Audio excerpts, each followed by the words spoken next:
Welcome to sunny Salzburg and snowy Salzburg.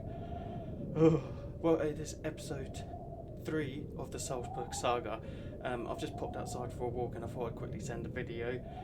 In this episode we're going to be looking at buying a car, so we're going to have a look at my wages, see what I can afford.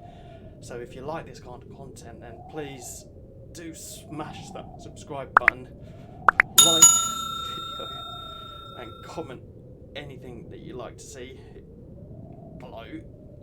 Thanks, I'm going. Welcome back everybody to another episode of the Salzburg Saga. This episode is number 3 and we're going to have a look at seeing if we can find ourselves a car. So with that being said, let's go take a look. So as we can see here, I'm on 18 grand a week, and to my calculations, I'm going to say that I've been there since September. So that's September, October, November, December, let's say January. It's the 13th of February, but we won't count that because it's probably haven't been paid yet. It's not the end of the month. So 18k times 5 is roughly what, £90,000? I'm going to go and have a look, see what car I can get for up to £90,000.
We managed to grab ourselves a really nice car there, the Nissan GTR, which cost us £86,000. I had a budget of £90,000, so I've managed to save myself £4 grand, but I'm not using it all. So with that, I think I might get myself a little takeaway to enjoy with the car. Not in the car, because they'll just make a mess. Anyway, enough about the car. In this episode, we're going to be going over the winter fixtures over the months of December and January, and we'll also be looking at the transfer market of who we bought in and the players that we have sold. So let's go and take a look at the fixtures.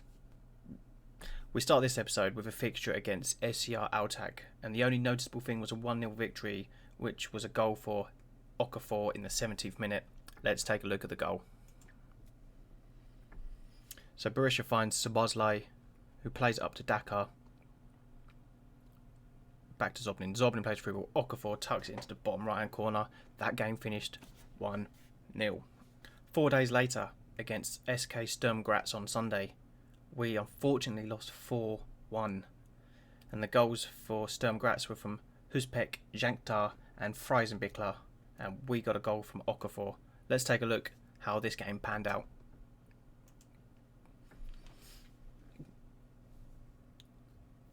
So it's quite a disappointing collapse in this game as we lost 4-1. So there's the first for Sturm Graz, Huspek. And then here comes the second, I believe. Gucha out wide to Highlander, and Jankta makes it 2-0. We're 2-0 down in 20 minutes. Not great.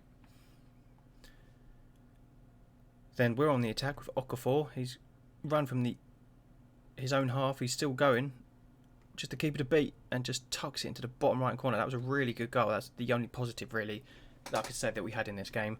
As you see here, Sturm Graz now make it 3-1 with a corner headed straight in from Freisenbichler. And then again, in the 80th minute, here comes another corner. Another routine goal for them. They've obviously worked on their corners. We need to be a bit more tighter in defence, I think. In Austria, they have a month's gap over the winter period where there's no competitive football, so we had to fit in 3 friendlies just to keep our players fit. So this is the first of 3 friendlies which we all won, and this was against FC Cologne of Germany, and we won this game 2-0 with goals from Dakar and Smith Rowe. Let's take a look at the goals. So Szoboszlai picks it up, plays a little ball Borussia Dakar finds Nasri, who has a pop and it falls off the deflection of Adeyemi, and Dakar makes it 1-0.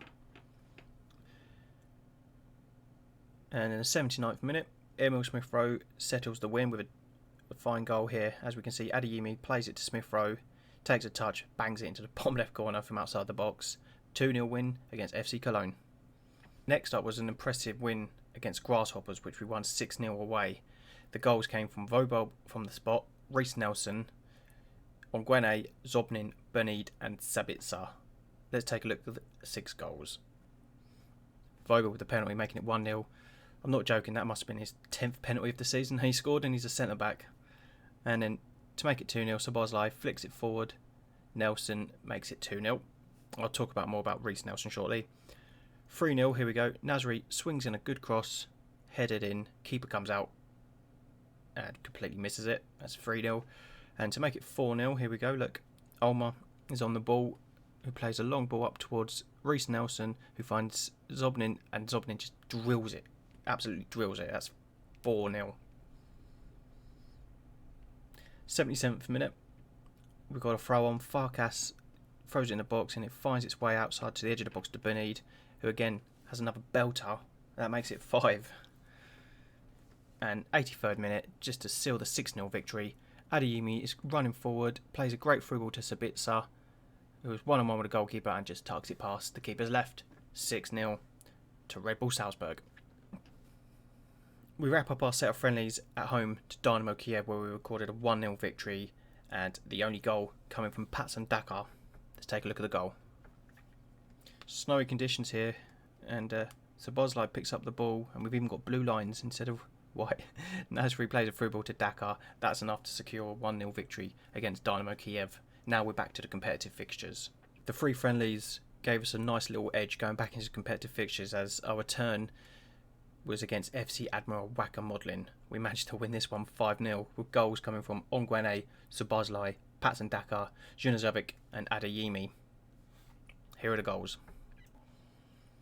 Junazovic swings in the cross, far post Ongwene, makes it 1-0. Here comes number 2. Ulmer plays it to Junazovic, who got a 10 out of 10 rating in this match, by the way. Back to Ulmer, who finds Szoboszlai on the edge of the box, and look at that. Half volley from the edge of the box, just outside the D. Perfect goal. And here we go. Number 3, Patson Dakar gets past Ayew and then just drills it past Leitner to make it 3-0.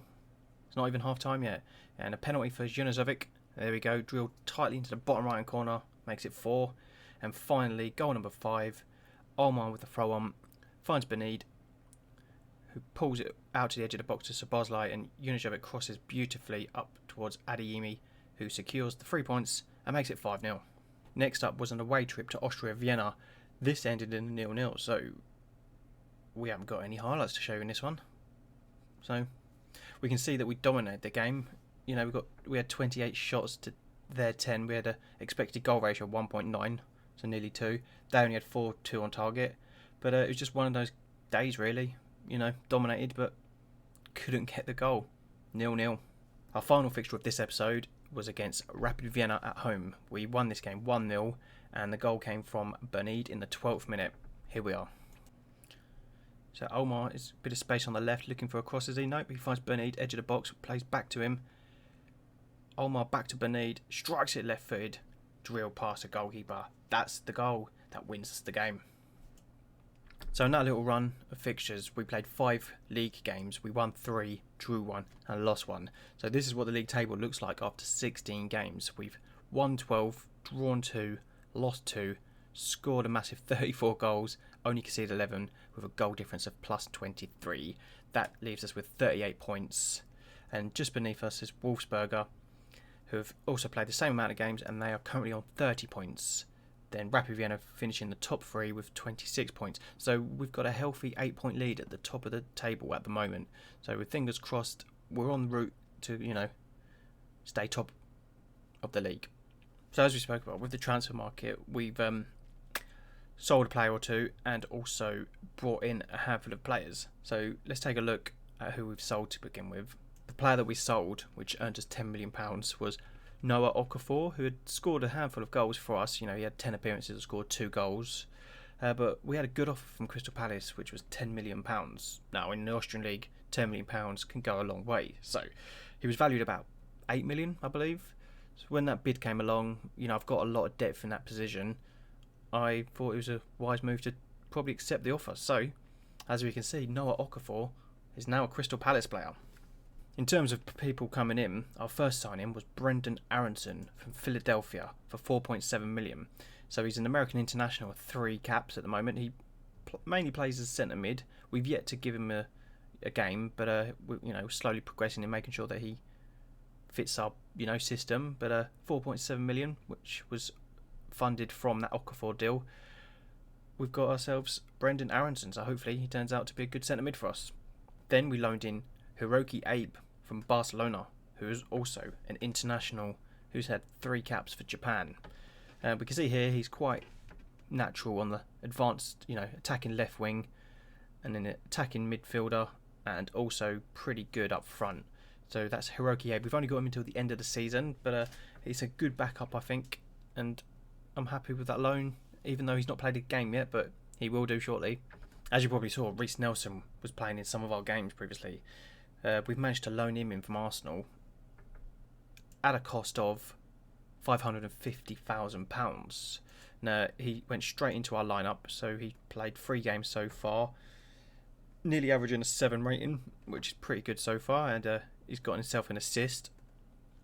So yeah, he's playing on our right wing at the moment, so I'm happy with his performances at the moment. And then finally, we've loaned in Fighter Up from Bayern Munich. This was also a loan which cost us £775,000. He's played 3 games at the moment, 1 start and 2 off the bench. We've probably heard of him on Football Manager before. But he normally turns out to be a pretty decent player who tends to go up and play for big clubs. So I'm hoping I can help develop him, and hopefully he'll get us a handful of goals to keep us top of the league. And finally, let's take a look at the fixtures which we have for the remainder of the season. We are away to WSG Tyrol. Then we've got a big tie at home against Wolfsburg AC, who are currently 2nd. Then we travel to SCR Altak. And then we go to SV Reed before hosting LASK at home. And then we finish off away to TSV Hartberg. Now, I'm not 100% sure, but I think at the end of the season here, I think the league might get divided. I think the top half play each other and the bottom half play each other. Not 100% sure yet. That's something I'll find out as we go, but we're going to see that in the next episode, I'm sure. So we'll have to wait and see. So once again, I've been Steve Byrne. I hope you enjoyed this video. And if you're still watching at this point in the video, then thanks for watching once again. And until the next video, take care and I'll see you soon.